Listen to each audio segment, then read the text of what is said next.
بنانے کے لیے. پھر دیکھیں گے کہ یار وہ تلوار وہ تار وہاں بکھری ہوئی ہے، اس کو خود اٹھا کے وہ بیچارے سیدھا کریں گے. اس میں او بندہ خدا، تجھے جج بنایا گیا ہے، تجھے یہ کھڑکی صاف کرنے کا کام، تار ٹھیک کرنے کا کام، چائے بنانے کا کام یہ نہیں کرنا ہے. اس کے لیے اور لوگ مقرر ہیں، یہ انہیں کو کرنے دو. تمہیں اللہ نے حاکم بنایا ہے، داعی بنایا ہے، خلیفہ بنایا ہے. اب دیکھیے ابو داؤد کی ایک حدیث ہے، اس کے الفاظ پہ غور کریں اور انسان کی روح وجد کرنے لگتی ہے کہ یار اللہ کے رسول کو ہم سے کتنا پیار تھا اور کس طرح سے انہوں نے ہمیں راہیں سجھائی ہیں کہ دیکھو ایسا مت کرنا، ایسا مت کرنا. حدیث کے الفاظ پہ غور کریں. فرماتے اذا تبایعتم بالعین واخذتم اذناب البقر ورضیتم بالزرع وترکتم الجہاد سلط اللہ علیکم ذلا لا ينزعه حتى ترجعوا الى دینکم. جب کہیں ایسا ہو گیا کہ تم تجارت میں بڑھ چڑھ کے حصہ لینے لگو، رات دن صرف تجارت میں ہی لگ جاؤ. وَأَخَذْتُمْ أَذْنَابَ الْبَقَرِ، اور بیلوں کی دموں کو ہی پکڑ کے رہ جاؤ.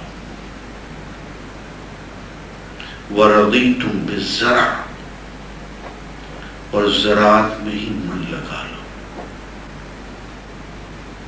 وَتَرَكْتُمُ الْجِهَادَ، اور یہ تجارت اور زراعت کرتے کرتے اتنے کھو جاؤ کہ جہاد، دعوت، تبلیغ تم سے چھوٹ جائے.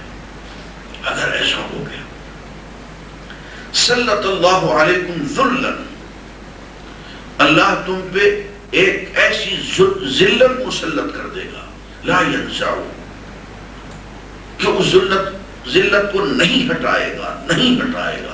حتی ترجعوا الی دینکم، جب تک کہ تم اپنے دین کی طرف لوٹ کے نہیں آ جاؤ گے.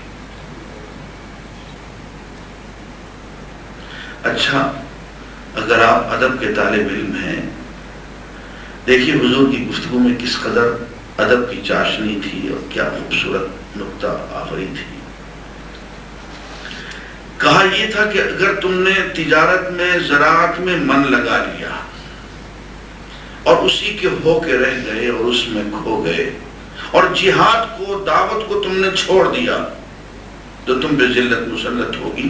اور ذلت اس وقت تک نہیں ہٹائی جائے گی جب تک کہ دین کی طرف لوٹ کے نہیں آؤ.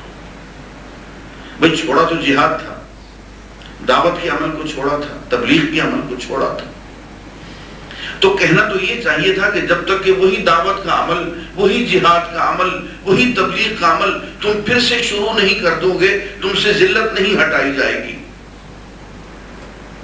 یہ کہنا چاہیے تھا نا، یہ نہیں کہا،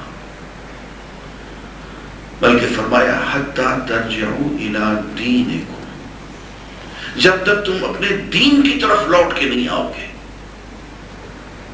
معلوم یہ ہوا کہ جہاد چھوڑنے سے، دعوت چھوڑنے سے، تبلیغ کا عمل چھوڑنے سے دین چھوٹ گیا.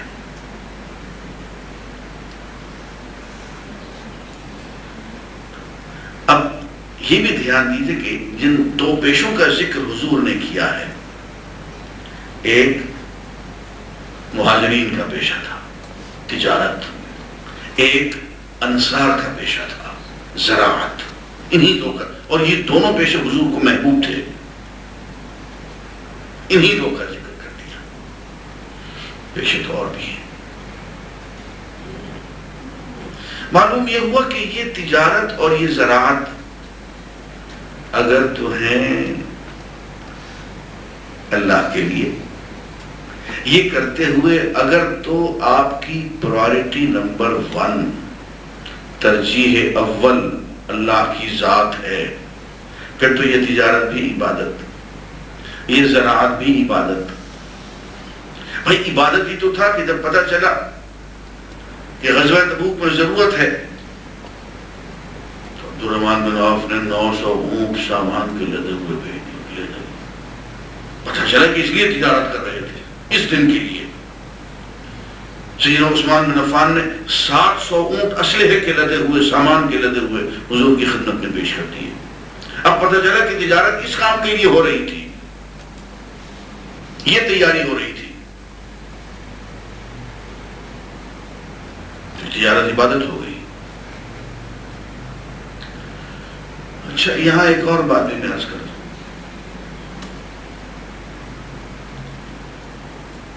ہمارے ہاں دین اور دنیا کی تفریق ہے نہیں۔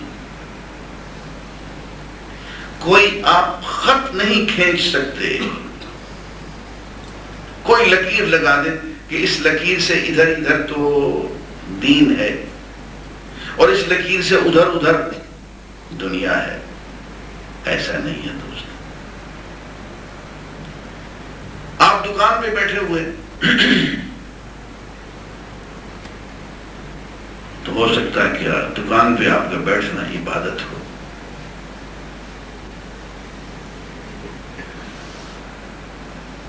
اگر آپ نے